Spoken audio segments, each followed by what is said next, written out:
চাৰি আমি জিলা উপায়ুক্তৰ কাষ চাপিছিলোঁ আজি ৰাইজৰ দলৰ এক সজাতি দলে আমি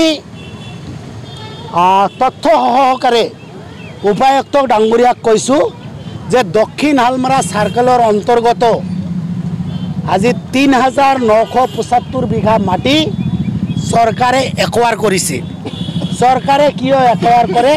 জনকল্যাণৰ কাৰণে, নহলে ষ্টেটৰ ইণ্টাৰেষ্টৰ কাৰণে, নহলে চেণ্ট্ৰেলৰ ইণ্টাৰেষ্টৰ কাৰণে। কিন্তু আমি দেখা মতে দক্ষিণ শালমাৰা চাৰ্কেলৰ অন্তৰ্গত কোনো ডাঙৰ অনুষ্ঠান বা প্ৰতিষ্ঠান হোৱা নাই। এতিয়া কথাটো হ'ল চৰকাৰে যে এই ৩,৯৭৫ বিঘা প্ৰায় ৪,০০০ মাটি একোৱাৰ কৰিছে, এই মাটিখিনি গ'ল ক'ত? নে প্ৰশাসনে আৰু চৰকাৰে মিলি এই মাটিখিনি কিবা মানুহক বেচা কিনা কৰিলে? কাৰণ এই মাটিখিনি একোৱাৰ কৰা হৈছিল বাউচকাটা ৱাকফ ষ্টেটৰ পৰা। বাউচকাটা ৱাকফ ষ্টেটৰ অন্তৰ্গত ৪,৯১৬ বিঘা মাটি আছিল।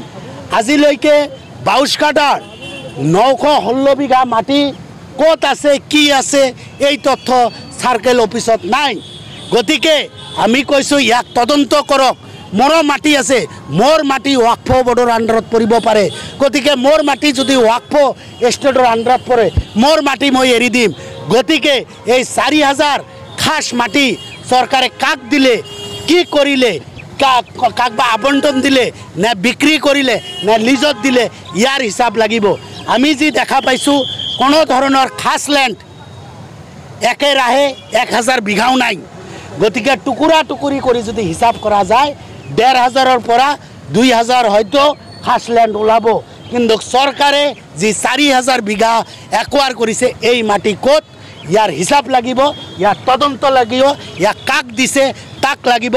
কাৰণ মাটিতে আছে, ই পাতালত যোৱা নাই, আকাশতো যোৱা নাই। গতিকে প্ৰশাসন আৰু চৰকাৰে এই মাটিৰ হিচাপ আমাক দিব লাগিব। এই দাবী লৈ আমি জিলা আয়ুক্তৰ ওপৰত কাষ চাপিছিলোঁ আৰু জিলা উপায়ুক্ত আমাক আশ্বাস প্ৰকাশ কৰিছে যে ইয়াক নিশ্চিতভাৱে আমি তদন্ত কৰিম। তদন্তৰ কি আউটকাম ওলায় এই কথা আপোনালোকক আমি জনাম। চৰকাৰে একোৱাৰ কৰা মাটি অলৱেজ খাস হয়, সদায় খাসে থাকে। এতিয়া কোনোবাই দখল কৰি আছে, কোনো দুষ্ট চক্ৰ নে কোনো দুষ্ট চক্ৰ ইয়াক পাট্টা কৰিলে, সেই কথা তদন্ত বিচাৰি আমি উপায়ুক্তৰ কাষ চাপিছোঁ।